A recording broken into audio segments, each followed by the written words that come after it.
Continuamos con nuestro tema de las instituciones jurídicas privativas de la libertad. En el anterior vídeo analizamos la aprehensión. Entonces en este vídeo nos corresponde analizar la detención. Bien, toda institución jurídica privativa de la libertad tiene sus finalidades. También tiene sus límites, sus garantías.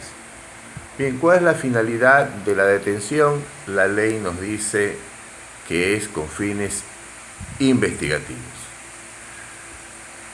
Bien, la detención es una de las instituciones jurídicas privativas de la libertad que es difícil de fundamentar, es decir, no es muy satisfactoria, ¿no?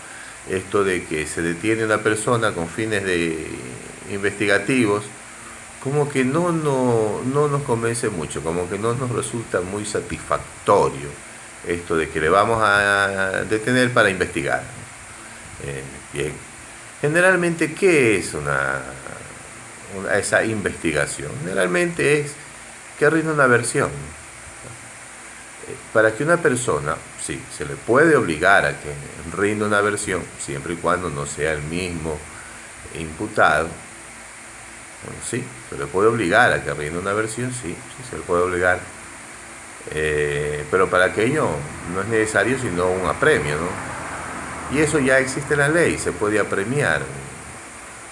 Se puede obligar a la persona a comparecer, a dar su versión, su testimonio, y para ello no es necesario una orden de detención, simplemente el apremio personal. Bien, en el caso pues de que sea la propia persona incriminada, bueno, es más difícil, ¿no? ¿Cómo yo detengo a alguien para que rinda su versión o su testimonio si la persona pues la persona procesada o investigada tiene derecho a guardar silencio, ¿no? Bien, sin embargo, está entre las medidas cautelares privativas de la libertad, las instituciones jurídicas que privan de la libertad a las personas, esta de la detención. En la práctica existe un gran abuso de la detención, ¿no? Existe una aplicación inconstitucional de la detención. ¿Cómo se aplica en la práctica esta institución de la detención? Decíamos en el anterior vídeo, hablábamos de la aprehensión. Ahora estamos hablando de la detención. ¿Cuál es la diferencia? La diferencia es que en la aprehensión no hay orden de autoridad competente. Por eso consiste simplemente en el dominio físico, en aprenderlo, en tomarlo físicamente. Nada más, ya habíamos explicado todo lo demás de la aprehensión. En la detención, en cambio, existe la orden de la autoridad. Esa es la diferencia fundamental. En la detención existe la orden del juez. Bien, ¿cómo en la práctica se aplica la detención? Bien, en las instrucciones, cuando se priva de la libertad a alguien, generalmente pues, la institución que corresponde es la orden de prisión preventiva.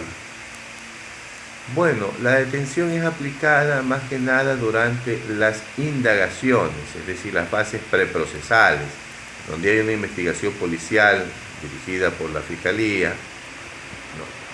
Entonces, en la práctica lo que se hace es, pues, simplemente ordenar se le detenga sin que el investigado haya sido notificado y llevarlo pues a una audiencia para en una audiencia dictarle prisión preventiva, ¿no? Esto pues con el fin de que no evada la justicia, ¿no? Es decir, se le investiga, no se le notifica de que se le está investigando, ¿no? porque se quiere garantizar poder detenerlo. Entonces solicita al juez la detención, el juez dispone la detención, lo llevan a una audiencia y dictan prisión preventiva y sigue su curso. Es decir, es un mecanismo que se utiliza para garantizar, creemos, contra derecho, poderle detener a la persona. Sin embargo, la ley también dice que toda decisión se toma en audiencia. Es decir, no puede de autos un juez disponer una detención, dar una orden privativa de libertad sin que ésta se haya discutido en audiencia, sin dar el derecho a la defensa a aquel contra quien va a dictar la orden de detención, sin que haya existido una contradicción. No puede un fiscal solicitar al juez simplemente que dicte la orden de detención y el juez extenderla sin más, sin que se cite al investigado para que éste se defienda y para que se discute en audiencia la posibilidad de dictar una medida cautelar privativa de libertad. La ley dice claramente que toda decisión se tiene que tomar en audiencia para hacer valer el derecho a la defensa, el derecho a la contradicción, a la inmediación. El derecho a la defensa es un derecho sacro que tiene que ser respetado escrupulosamente. Y creemos que todas estas órdenes de detención en que los jueces la disponen de autos, la disponen por la sola solicitud del fiscal, sin darle la oportunidad al investigado de defenderse contra una medida cautelar que le va a privar de su libertad, son inconstitucionales. Bien,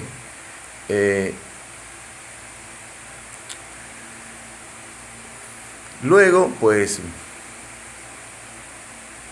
la siguiente institución privativa de libertad que nos corresponde analizar, es la prisión preventiva. Decíamos que todas las instituciones jurídicas privativas de libertad tienen su finalidad. Habíamos dicho de la detención que la finalidad de la detención era los fines investigativos. Los límites de la detención son 24 horas.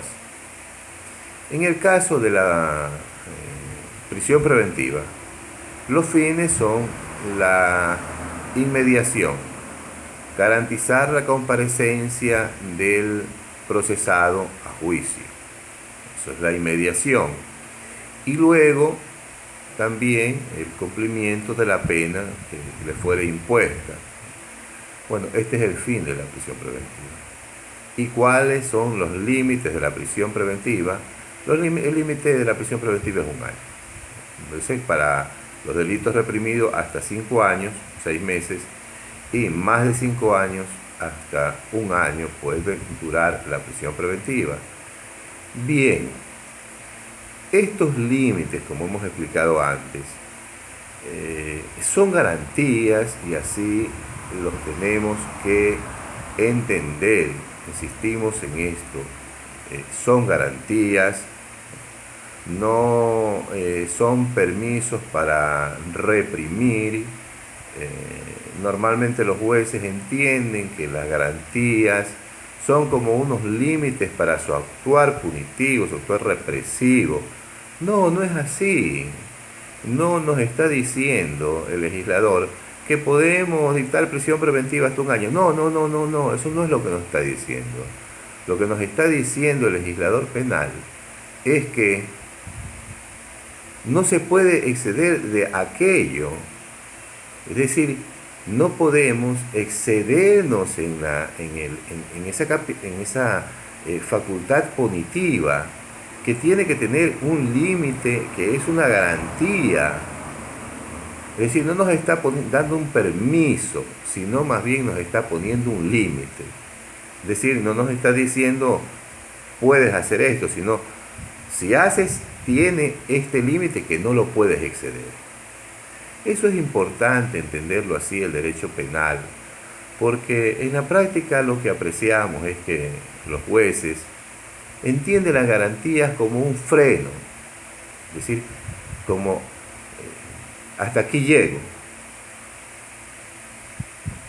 Y luego pues van alimentando una mentalidad del derecho penal como un derecho de represión. No, no es así. El juez penal tiene que preocuparse de la garantía y de hacer cumplir las garantías. El juez penal y el operador de justicia en general no tiene que pensar represivamente, sino que tiene que pensar el juez de garantías penales, que es un juez que tiene que hacer cumplir las garantías. No debe ser una limitación a su ejercicio, sino más bien la cuestión positiva de aquel juez que está preocupado porque las garantías se cumplan. Luego, lo que encontramos en la práctica es que los jueces como que encuentran en la ley, es decir, hasta aquí no puedo hacer, pero de aquí para abajo puedo hacer lo que me da la gana. No, pues la ley me lo permite. No es así. No es así. Todas estas garantías de estos límites vienen acompañadas de otras garantías. En el caso de la prisión preventiva, por ejemplo, no se ha dicho mucho de que la prisión preventiva es de última ratio. Bueno, es el último recurso. Bueno, sí, luego ha habido unas reformas constitucionales que dicen que ya no es excepcional, sino que no será la norma general, y todo se ha pretendido como que eso dar lugar a un mayor uso de la prisión preventiva. Pero la doctrina penal, no creemos que esta reforma que se hizo a la Constitución, ya hace de 2008 se la hizo ya, no recuerdo ahora en qué año, pero ya hace algunos pocos años atrás, no signifique demasiado, porque en la doctrina constitucional, en la doctrina de las garantías, está ya aquello, que la prisión preventiva es una medida de carácter excepcional, ¿no? Aunque la Constitución haya sido reformado, aquello está en el bloque de constitucionalidad, en los tratados internacionales de derecho. Encontramos que la prisión preventiva es de carácter excepcional. Si cambiamos la Constitución y le hacemos decir, como se ha hecho, que quitamos que es de carácter excepcional y le ponemos, como consta ahora en el artículo 77, numeral 1, que no será la norma general, no significa que hayamos también pues reformado lo que encontremos en ese sentido en el derecho convencional, en los convenios internacionales sobre derechos. Y además está la doctrina penal, que claramente nos dice que la prisión preventiva es de carácter excepcional. Es decir, estos límites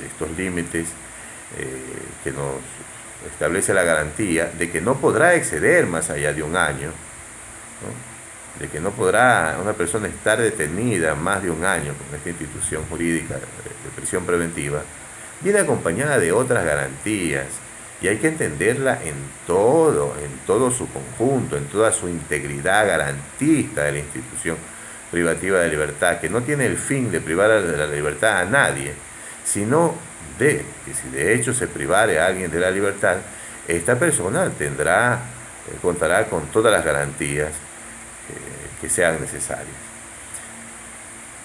Bien,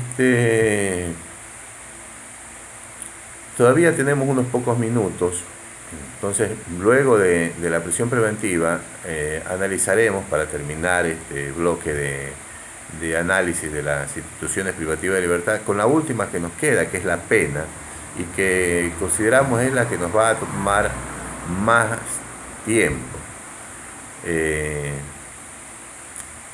Por ahora dejamos hasta aquí el vídeo y en la futura entrega analizaremos la pena, una institución jurídica que probablemente tengamos que hacerla en 2 entregas porque es un tema bastante amplio. La pena la analizaremos, adelantamos, como hecho jurídico y como hecho político también. En todo caso, este vídeo lo dejamos aquí. Eso es todo por ahora sobre la prisión preventiva, no nos extendemos más. Gracias por haberme escuchado. Les ha hablado Lenín Garcés Silva. Gracias.